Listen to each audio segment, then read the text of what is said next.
Heureux de vous retrouver sur Medi 1, soyez les bienvenus dans l'invité de la rédaction. Le leadership des femmes, un leadership transformationnel pour un continent mettant au cœur de sa stratégie de développement les femmes qui représentent environ 50% de la population africaine, mais qui restent largement sous-représentées dans les rôles de leadership sur les marchés financiers, d'investissement et d'entrepreneuriat. On en parle dans cet entretien, on a le plaisir de recevoir Tapé Diana, bienvenue sur notre plateau. Merci, je suis heureuse d'être là. Vous êtes coach entrepreneur et vous avez été également pour la toute première fois candidate à la mairie de Rémiche au Luxembourg. Tout à fait. Alors première question, pourquoi beaucoup de femmes restent cloîtrées sur elles-mêmes et ont du mal parfois à mettre en exergue leur potentialité? Très souvent, ça dépend de la mentalité, de là où elles ont grandi, du manque de confiance en soi et en Afrique surtout du manque financier. Parce que ici, l'État, il n'y a pas vraiment beaucoup de dispositions, Okay. beaucoup En termes d'accompagnement, cadre favorable, de structure, Okay. voilà, pour pouvoir accompagner les femmes. Et même dans le système éducatif, on n'encourage pas vraiment la personne, la femme en elle-même. Bon, maintenant... Vous êtes une femme, vous recevez régulièrement les femmes, vous êtes coach Oui. sur la question de leadership. Quel est le constat que vous avez quand vous recevez ces dames, vos sœurs? Oui, quand je les reçois, merci pour cette question. Le grand problème des dames que je reçois ou des dames que je coach, c'est vraiment un manque de self-esteem. Okay. Elles se sentent, c'est des dames qui n'ont pas confiance en elles de par la société, de par leur éducation. Elles n'arrivent même pas à avoir des rêves ou pouvoir même sortir de leur zone de confort. C'est des femmes qui sont limitées au rôle très souvent d'épouses, de travailleuses ou je ne sais pas, de filles Ouais. et de tout ça. Donc c'est vraiment le manque de self-esteem. Et pourtant, elles ont beaucoup à donner à la société, beaucoup Tout à à donner fait. à l'environnement dans lequel elles se trouvent immédiatement. Alors, quel est le travail que vous abattez avec ces dames progressivement Super. et à quel niveau vous les positionnez? Super, parce que là, j'ai beaucoup de coachés aujourd'hui qui sont en train de réaliser. Il y a une là qui finit son Master 2 Okay. et il y a une présentement qui est en train de monter son projet Okay. et il y a une aussi qui est en train de créer sa structure. C'est-à-dire que c'est des femmes qui viennent, qui n'ont aucune vision, qui ne croient même pas qu'elles peuvent faire quelque chose. Et moi, en les accompagnant, je permets à ces femmes-là de se découvrir, de savoir ce qu'elles valent. Déjà, ça, c'est très important. Qu'est-ce que tu vaux, qui tu es? Et je leur permets de pouvoir rêver. Parce qu'avec le rêve, ensuite vient la détermination. C'est le rêve qui te donnera la destination de là où tu veux aller. Donc, voilà, c'est le travail que je fais. On peut dire avec que ces femmes. vous cumulez plusieurs expériences. L'expérience européenne, c'est africaine. Quel est le lien commun entre ces femmes? Qu'est-ce qui fait la particularité de nos sœurs africaines et puis aussi la particularité de celles que vous coachez ailleurs? En termes d'atouts. En termes d'atouts, déjà, j'aimerais dire toutes les femmes sont merveilleuses. Okay. Je rencontre vraiment des femmes extraordinaires. Au fait, je me rends compte que qu'on soit africaine, européenne ou asiatique, on a cette base-là qui est la force. Okay. Mais il faut pouvoir savoir que tu as cette force-là en toi. C'est toutes des femmes qui ont de la force. Moi, c'est comme ça que je vois. Et je les vois comme des fleurs qui ont juste besoin d'être arrosées pour pouvoir fleurir. Et quand une femme fleurit, elle embellit partout là où elle passe. Elle construit, elle dépose des jardins, elle dépose des forêts. Et moi, c'est ce que je vois comme lien entre toutes ces femmes-là, la force, c'est ce que j'ai envie de dire. On l'a dit, vous avez été candidate pour la mairie.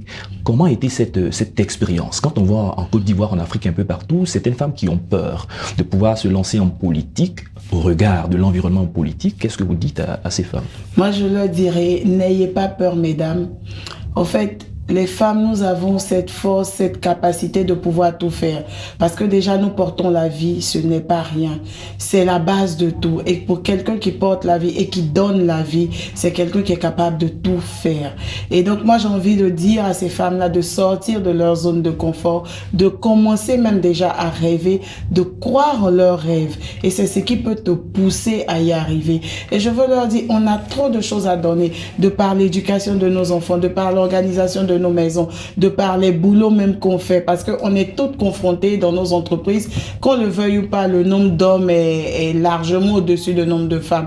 Mais là où on arrive à impacter. Donc, imaginez un peu, femmes, si vous sortez de cette zone de confort-là, si vous arrivez à toucher tous les secteurs, ce que deviendra notre société. Et donc, pour ça, il faut de la détermination, il faut de l'ambition et il faut une vision. Ambition, détermination, vision pour toutes ces femmes. Le 2 septembre prochain en Côte d'Ivoire, il y aura les élections municipales couplées au régional. On se rend compte qu'il y a encore peu de femmes. Souvent, on a l'impression que c'est le système ou les hommes qui leur barrent le chemin. Les femmes doivent s'arracher cette possibilité de se mettre en avant, ou est-ce qu'on doit leur créer toutes les conditions selon vous? À l'heure de la globalisation, on doit arracher. Parce que comme moi je vais en Europe, beaucoup de femmes sont en politique. Et je pense que nous sommes toutes les mêmes femmes, avec le même potentiel. Donc, on doit pouvoir se lever de nos fauteuils, arracher moi je dirais ce qui nous revient de droit.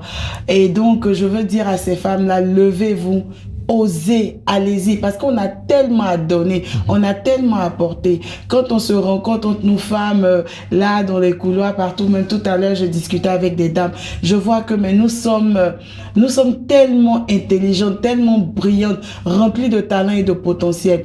Mais c'est ce truc-là qu'il faut créer. Moi, je veux leur dire, croyez en vous et levez-vous. Le tout n'est pas de croire, d'abord s'affirmer, se connaître et maintenant se lever et aller vers. Est-ce que les hommes, pour certains, ont-ils raison d'avoir peur, entre griffes, de femmes leaders, femmes qui s'assument, femmes qui prennent les devants, chefs d'entreprise, caractériels? Est-ce qu'ils ont tort? Ou du moins, c'est une mauvaise conception de la femme leader? C'est une mauvaise conception. Déjà, même pourquoi avoir peur? Certains voient les femmes de ce niveau-là comme des femmes qui écrasent, des femmes qui se vengent à la limite. Non, moi je dis que c'est pas vrai parce que, au fait, on est tous complémentaires. Très bien. Hommes et femmes, on est tous complémentaires. Si nous sommes ensemble sur cette terre, c'est pas pour rien. C'est parce qu'ensemble, on peut faire beaucoup de choses. Et donc, je dirais à ces hommes-là de pas avoir peur, mais d'être plutôt dans l'accompagnement, dans la complémentarité. Qu'ils imaginent ces hommes-là, s'ils décident de partager ce qu'ils ont, qu'est-ce que ça sera? Tout seul, c'est bien plus compliqué, mais avec quelqu'un avec vos côtés, au fait, c'est deux cerveaux, et deux cerveaux qui réfléchissent entre guillemets de manière différente. La femme, elle a plus de sensibilité. Donc, imaginez cette sensibilité-là à cette rigidité de l'homme, entre guillemets, qu'est-ce que ça va donner?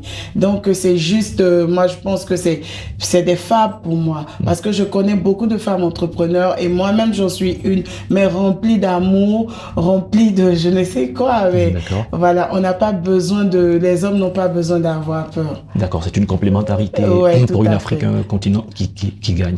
Alors, qu'est-ce qui va faire la particularité de ces femmes quand elles se lancent en politique? Est-ce que c'est parce qu'elles sont femmes qu'elles peuvent apporter une valeur ajoutée tout simplement, ou c'est au nom des compétences, de la formation? Parce que bien des fois, on veut changer un peu. On dit on est fatigué des hommes, laisser un peu la place aux femmes. Est-ce que cet argument est suffisant?